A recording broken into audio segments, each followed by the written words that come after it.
Thambidurai MP அறிவிச்சிருக்காரு, நேது சொல்லியிருக்காரு, காட்டமா சொல்லியிருக்காரு, கூட்டணி ஆட்சிக்கெல்லாம் பேச்சே கிடையாது அப்படின்னு. மதுரையில் அடிச்சா மானாமதுரையில தான் போய் அவனுக்கு மீச துடிக்கும்பாங்க. அது மாதிரி தங்க பதக்கம் இல்லைங்க, தங்கப்ப தக்கம்னு சொன்னது மாதிரி கூட்டணி ஆட்சி கிடையாதுங்கிறார்.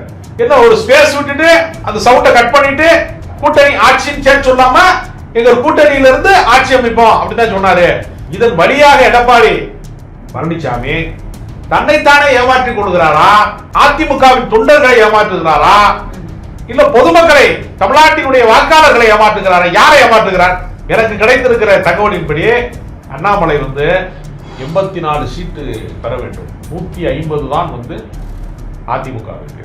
ஏன்னா 84 பேரை சட்டமன்றத்துக்கு நிறுத்தக்கூடிய அளவிற்கு முதல்ல பாஜக வேட்பாளர்கள் கிடையாது.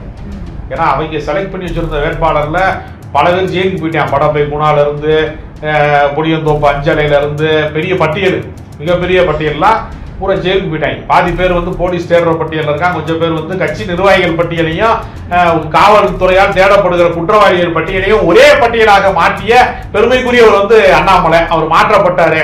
ஒருத்தன் சொல்றான் அண்ணாமலையாவது ரவுடிய வெளியில இருந்தாங்க எடுத்துக்குவாரு, நயினா நாகேந்திரன் அப்படி கிடையாதுங்க, நேரடியாக அவரே போயிடுவார் கலந்துருக்கிறான். அவர் எம்ஜிஆர் காலத்துல செல்வாக்கா இருந்தாரு என்று பல ஆட்கள் சொல்லுவாங்க. வாச்சாத்தி கொடுமை முழுக்க, வன்கொடுமை முழுக்க, அங்கு நடந்த பழங்குடியின மக்களுக்கு நடந்த சித்திரவதை முழுக்க, சிபிஐ விசாரணையில தண்டிக்கப்பட்டதற்கான எல்லா பிரச்சனைக்கும் காரணமான வனத்துறை அமைச்சர் செங்கோட்டையன் தான். செங்கோட்டையனுக்கு எந்த யோக்கியதை கிடையாது. செங்கோட்டையன் குற்ற பின்னணி உள்ளவரு. அவர் கரைவிடாத குறத்துக்கெல்லாம் சுத்தக்காரர்லாம் கிடையாது.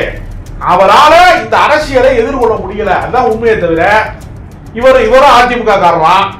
ஆனா இவர் தனியா போய் பிளைட் ஏறி போய் நிதியமைச்சரை போய் பார்ப்பாராம். இவர் அதிமுக இருக்காராம். ஆனா எடப்பாடி பழனிசாமி சொல்றது அவர் கேட்க மாட்டாராம். இந்த நிலைமை நீ ஜெயலலிதா காலத்துல அப்படி இருந்திருக்க முடியுமா? இந்த டெல்லிக்கு தனியா பிளைட் ஏறி போனேன்னா முதல்ல இவங்க போக மாட்டாங்களே, அங்கிருந்து இங்க தானே ஜெயலலிதா போனா திரும்பி வர முடியாது, அங்கேயே செட்டில் ஆகிற மாதிரி பண்ணிடலாம். நேயர்களுக்கு வணக்கம். நிகழ்ச்சியில் சிறப்பு விருந்தினராக மூத்த பத்திரிகையாளர், அரசியல் விமர்சகர் ராஜகம்பீரன் இணைந்திருக்கிறார். பேசலாம். வணக்கம் சார், எப்படி இருக்கீங்க? அதிமுக எடப்பாடி பழனிசாமி அவர்கள் ஏற்கனவே விவாதங்களுக்கு இன்டர்வியூஸ் கூப்பிட்டா அதிமுக தரப்புலேருந்து யாரும் வர்றதில்லைங்கிற குற்றச்சாட்டு ஊடகத்தில் பெரும்பான்மையாக இருக்குது. இந்த இதில் ஒரு அறிக்கை வேறு வெளியிட்டிருக்காரு. தலைமையினுடைய உத்தரவு இல்லாமல் யாரும் பேட்டி கொடுக்கவோ கருத்துக்களை தெரிவிக்கவோ வேண்டாம் அப்படின்னு. ஏன் திடீர்னு இப்படி ஒரு அறிவிப்பு வெளியாயிருக்கு? தனக்கென்று நிரந்தரமான நிலைப்பாட்டை கொண்டிருக்கக்கூடிய அரசியலை செய்தால் தன்னுடைய கருத்தை சொல்வதற்கு அதற்கான ஆட்கள் வேண்டுமே, செய்தி தொடர்பாளர்கள் வேண்டுமே என்று அரசியல் கட்சிகள் விரும்புவார்கள். தன்னுடைய நிலைப்பாட்டை தானே மாற்றிக்கொண்டே இருக்கிறார்.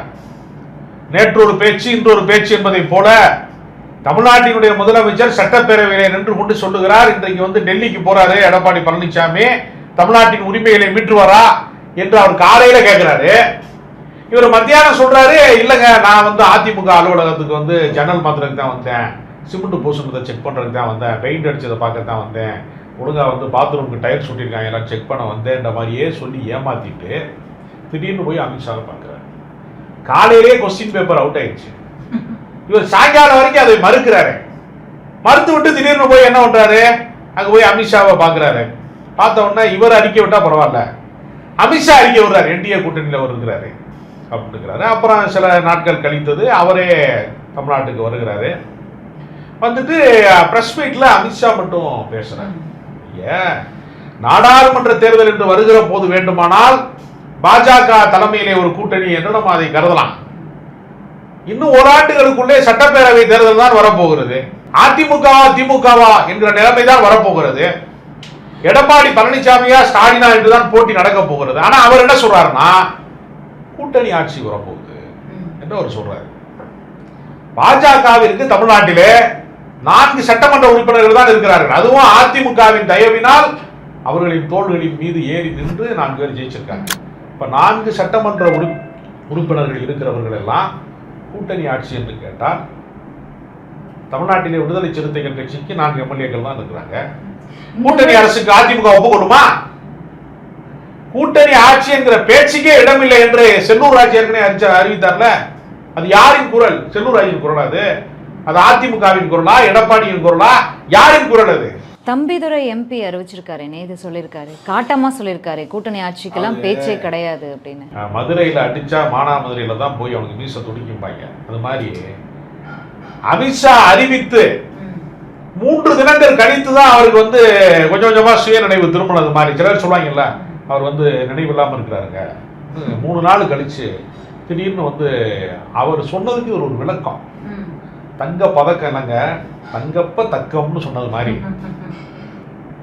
கூட்டணி ஆட்சி, கூட்டணி ஆட்சி கிடையாதுங்கிறார்.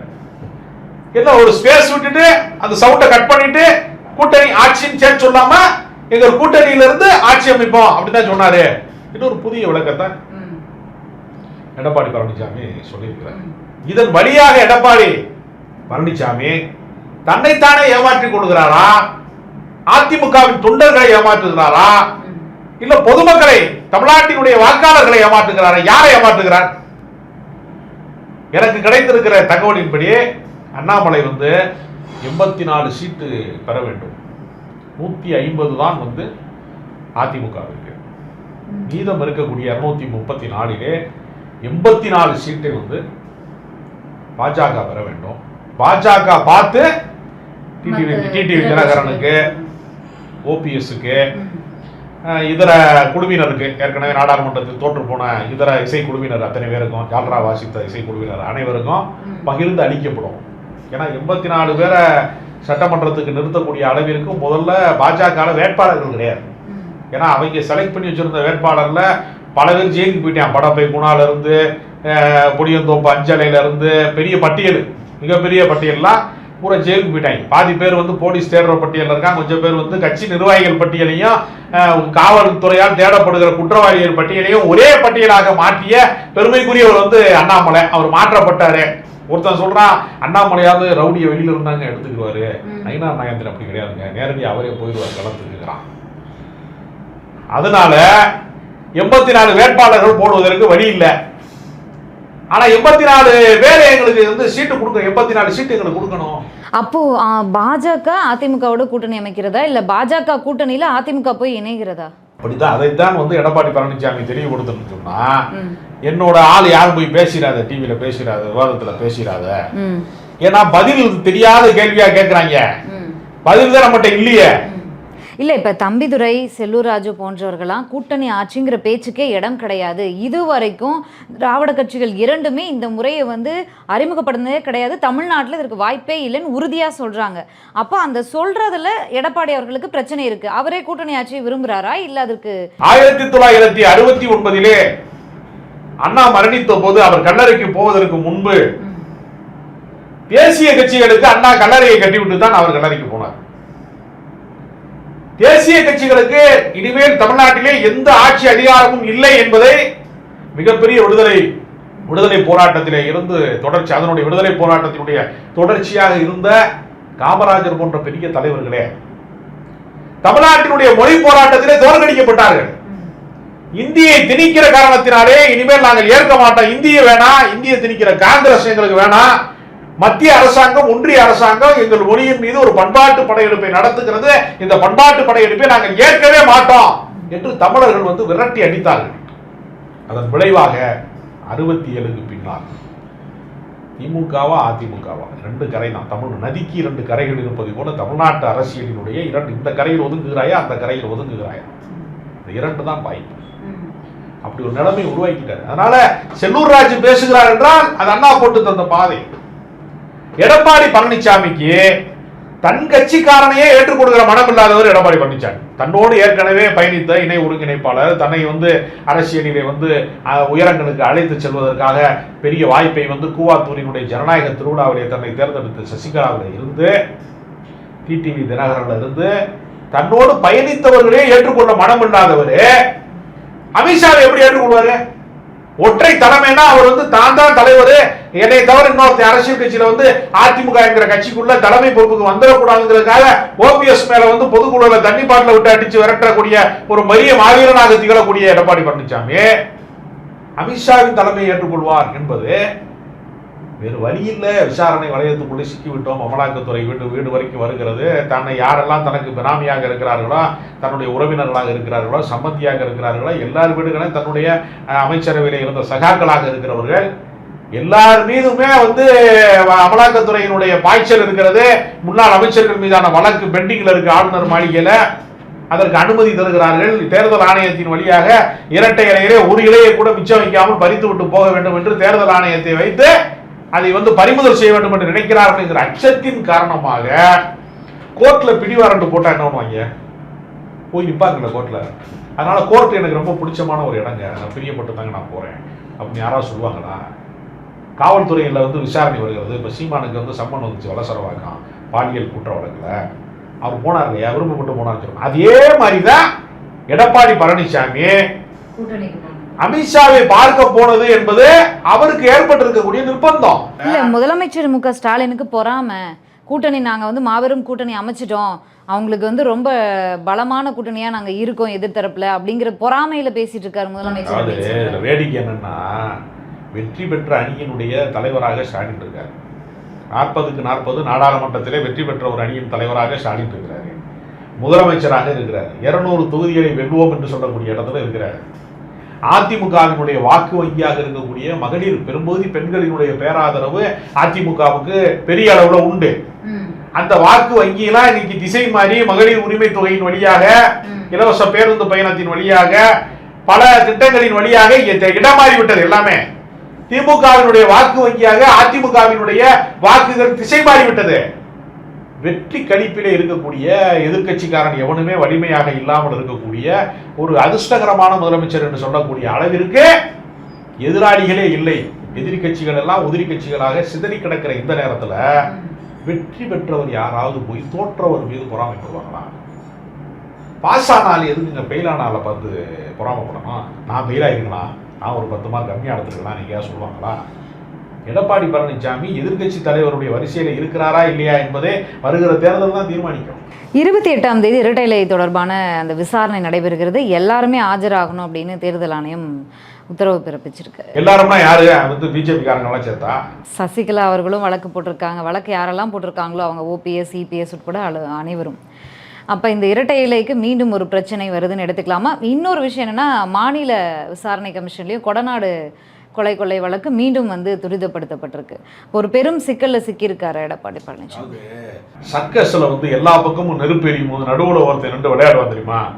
அதே மாதிரி ஒரு பக்கம் அந்த பக்கம் தேர்தல் ஆணையமா உன்னை விட மாட்டேன், பொதுச் செயலாளர் பதவியா இந்த சசிகலா அம்மையார் வழக்கு போட்டிருக்காங்க.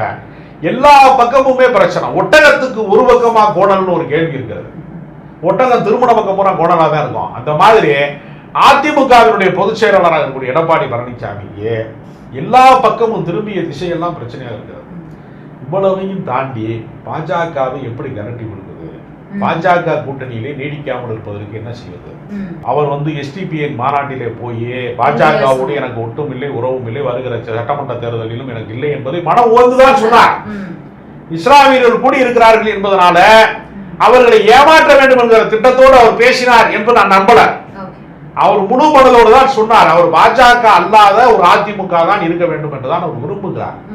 ஆனா அதுக்கு இருக்கிற நிலைமை என்னன்னா, அவரால் அந்த ஒரு ஆளுமையோடு திகழ முடியாத அளவிற்கு ஒரு பக்கம் பங்காளி சண்டை, இன்னொரு பக்கம் எதிர்கட்சி வலிமையாகி கொண்டே இருக்கிறது.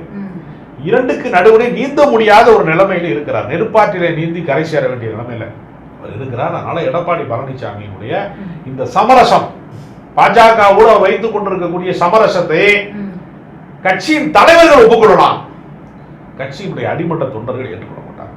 அதனால கிரவுண்ட் லெவல்ல இந்த அரசியல் எடுபடவே எடுபடாது. இந்த வாக்குகள், அதாவது திமுக எதிர்ப்பு வாக்குகள் வழக்கமா அதிமுகவுக்கு போகும். அந்த மாற்றுங்கிற அந்த 10% தான் புதிதாக வர கட்சிகளுக்கு போகும். இப்போ இந்த அதிமுக பாஜக மீண்டும் பாஜகவோடு கூட்டணி அமைஞ்சிருக்கு. இது தொடரும் பட்சத்தில் அதிமுகவினரே வெறுக்கும் ஒரு நிலைக்கு வருவாங்க இல்லையா? அந்த அதிமுக பாரம்பரியமாக வாக்களிச்சுட்டு இருந்தவங்களே திரும்ப மாறுவாங்க இல்லையா? அந்த வாக்குகள் யாருக்கு போகும் அப்படிங்கிற ஒரு கொஸ்டின். இல்ல, அதிமுகவுக்கு தொடர்ந்து வாக்களித்தவர்கள் இரட்டை இலை சின்னம் இருக்கும் பட்சத்தில் பெரும்பகுதி சிதறடிக்கப்படக்கூடிய வாய்ப்பு என்பது மிக மிக குறைவாகத்தான் இருக்கிறது.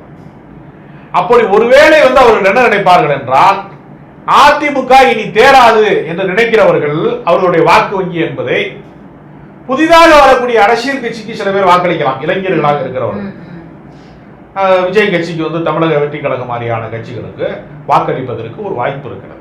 அதை நம்ம மறுக்க இயலாது. ஆனால் பழைய ஆட்களா இருக்கிறவங்க, மூத்தவர்களாக இருக்கிறவங்க எல்லாம் அதிமுக வந்து சிதறடிக்கப்பட்டு விட்டது, ஜெயிக்காது என்று தெரிந்ததற்கு பின்பு கட்சிக்காரர்கள் அல்லாதவர்கள் அதே திராவிட இயக்க பற்றாளர்கள் திமுகவுக்கு திரும்பி விடுவார்கள்.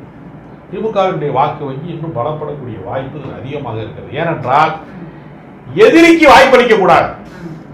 எந்த பாஜக அதிமுகவை உடைத்ததோ அதே பாஜகனால மீண்டும் வந்து அதை ஒன்று சேர்க்க முடியல. இவர்களை நம்பி நான் தியானம் இருக்க போறேன், கர்ம யுத்தம் இருக்க போறேன் என்று சொன்னவருக்கு நிரந்தரமா பீச்சில் வந்து ஒரு ஓரமணி வந்து உட்கார்ந்து அரசியல்ல இதுதான் இடம்னு நிரந்தரமாக்கிட்டாங்க. அதற்கு முன்பு அவர் முதலமைச்சராக இருந்தார், அதற்கு முன்பு அவர் பொதுப்பணித்துறை அமைச்சராக இருந்தார், அதற்கு முன்பு அவர் வந்து பொருளாளர், கட்சியின் பொருளாளராக இருந்தார்.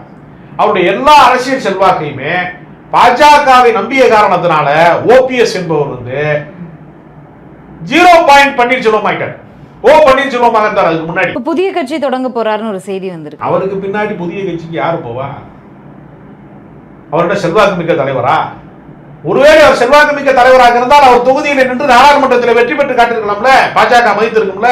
தன் மகன் வயது ஒத்திருக்கக்கூடிய இரட்டை இலை சின்னம் அதிமுகன்ற கட்சி இவை இரண்டுமே வச்சிருந்தவங்களை பின்னுக்கு தள்ளி அதிக வாக்குகளை வாங்கினார்ல, அதுவும் ஒரு சாதனை. அது தோற்று போனவர் கூடுதல் வாக்கு வாங்கியிருக்கிறார். அப்படிதான் அவர் ஜெயிக்க முடியல.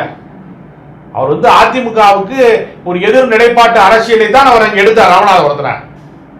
அவர் அந்த நிலைப்பாட்டை அவர் எடுத்த காரணத்தினால, அப்படி ஒரு முடிவுக்கு அவர் தள்ளப்பட்ட காரணத்தினால, அல்லது அவர் அந்த இடத்திற்கு போன காரணத்தினால பாஜகவை நம்பினால் ஒருவர் என்ன கதிக்கு ஆளாவார் என்பதற்கு ஓபிஎஸ் வந்து ஒரு மிகச்சிறந்த உதாரணம். ஓபிஎஸ் இன்னைக்கு வந்து அட்ரஸ் இல்லாத ஒரு ஆளாக அலைந்து கொண்டிருக்கிறார். அதே மாதிரி இன்னொரு ஆளை ரெடி பண்ணாங்க, சோளக்காட்டு பொம்மை மாதிரி ஒரு ஆளை ரெடி பண்ணி செங்கோட்டையனை காமிச்சு அவர் பொதுச் செயலராக போறாரு. அவர் அதிமுக காலத்திலேயே அவர் பீச பிடிங்கி உள்ள வச்சுட்டாங்க. ஏற்கனவே அவருடைய எல்லா பொறுப்புகளையுமே பறித்து அவருக்கு குடும்பம் வரைக்குமே பிரச்சனை. அவர் மனைவியே அவர் மீது புகார் அளித்து ஜெயலலிதா உடனடி நடவடிக்கை எடுத்தாங்க. அவருக்கு தனிப்பட்ட செல்வாக்குன்னு எப்பவுமே இருந்தது கிடையாது. அவர் எம்ஜிஆர் காலத்துல வந்து செல்வாக்காக இருந்தாரு என்று பழைய ஆட்கள் சொல்லுவாங்க. வாச்சாத்தி கொடுமை முழுக்க, வன்கொடுமை முழுக்க, அங்கு நடந்த பழங்குடியின மக்களுக்கு நடந்த சித்திரவதை முழுக்க, சிபிஐ விசாரணையில தண்டிக்கப்பட்டதற்கான எல்லா பிரச்சனைக்கும் காரணமான வனத்துறை அமைச்சர் செங்கோட்டையன். செங்கோட்டையனுக்கு எந்த யோக்கியதை கிடையாது. செங்கோட்டையன் குற்ற பின்னணி உள்ளவரு. அவர் வந்து கரைவிடாத குலத்துக்கெல்லாம் சுத்தக்காரர்லாம் கிடையாது. அவரால் இந்த அரசியலை எதிர்கொள்ள முடியல, அதுதான் உண்மையை தவிர இவரும் அதிமுக காரலாம். ஆனா இவர் தனியா போய் பிளைட் ஏறி போய் நிதியமைச்சரை போய் பார்ப்பாராம். இவர் அதிமுக இருக்காராம். ஆனா எடப்பாடி பழனிசாமி சொல்றது அவர் கேட்க மாட்டாராம். இந்த நிலைமை வந்து நீ ஜெயலலிதா காலத்துல இப்படி இருந்திருக்க முடியுமா? முதல்ல இவங்க போக மாட்டாங்களே, அங்கிருந்து இங்க வந்து தானே ஜெயலலிதா போனா திரும்பி வர முடியாது, அங்கேயே செட்டில் ஆகிற மாதிரி பண்ணிடலாம். 2026 அதிமுகவினுடைய நிலை என்ன? தேர்தல், சட்டமன்ற தேர்தல். அதாவது ரொம்ப கஷ்டமாக குடும்பம் நடத்த முடியாதவர்கள் வந்து அடிக்கடி வந்து அடமானம் வைப்பதற்கு வந்து நகைகளை வந்து தாலியை கொண்டு போய் வைப்பாங்க. தாலியின் பெருமையை வந்து மனைவி அறிவாள், தாலியின் பெருமையை கணவன் அறிவான், கணவனை விட மனைவி அறிவார், மனைவி கணவன் 2 பேரை விட மார்வாடி தான் அதிகம் அறிவான். அமித்ஷா என்கிற மார்வாடிட்ட கொண்டு போய் அதிமுகவை அடமானம் வச்சுட்டு ஏற்கனவே மீட்டுட்டோம் நாங்க என்று வந்து அவங்க நாடாளுமன்ற தேர்தலில் வந்து எடப்பாடி பழனிசாமி வந்து சொன்னாங்க. மறுபடியும் அடமான கடைக்கு தாலி போனது மாதிரி போயிடுச்சு. இந்த முறை மீட்பாரா இல்ல அந்த தாலி அப்படியே போயிருமா, மீட்க முடியாத இடத்துக்கு போயிருமா என்கிற இடத்தை நோக்கி நகர்கிறது. அதிமுகவை காப்பாற்றுவதற்கு ஒரே ஒரு வெளிதான் இருக்கிறது. பாஜக என்ன வழக்கு போட்டாலும் பரவாயில்ல, சிறைச்சாலைக்கு போவதற்கு நான் தயாராக இருக்கிறேன், வழக்கை சந்திக்க நான் தயாரே, எதை வேண்டுமானால் நான் சந்திப்பேன் என்று சொல்லக்கூடிய தியாக உணர்வோட வழக்கை சந்திப்பதற்கு தயாராக இருந்தால் மட்டும்தான் அந்த கட்சியை காப்பாற்ற முடியும். உனக்கு ஒரு கும்பிடு, உனக்கு ஒரு கூட கும்பிடு, நான் எவ்வளவு வேணாலும் குடிச்சு கும்பிடுவேன் உன்னைய அப்படிங்கிற இடத்திற்கு இவர்கள் தொடர்ந்து போனாங்கன்னா அதிமுக மேல குதிரை ஏறி பாஜக கூட்டணி ஆட்சின்னு முதல்ல சொல்லுவாங்க. அப்புறம் கொஞ்ச நாள் கழிச்சு நயினார் நாகேந்திரன் முதலமைச்சர் ஆக்கிடும்னு சொல்லுவாங்க. அதனால அதிமுக இப்பொழுது ஒரு மிக மோசமான ஒரு அழிவு காலத்தில் இருக்கிறது. கழுத்து வரைக்கும் அதிமுக புதைக்கப்பட்டு விட்டது. இன்னும் ஒரு கூட மண்ணெலி போட்டால் முடிஞ்சிடும் கதை. அதுக்கு தான் இந்த கூட்டணி வச்சிருக்கிறாங்க. அமித்ஷாவிடமிருந்து அதிமுக தப்பிக்கிறதா மாட்டி கொடுக்கிறதா என்பது எடப்பாடி பழனிசாமி கையில் இருக்கிறது. நன்றி சார், நன்றி. மீண்டும் சந்திக்கலாம்.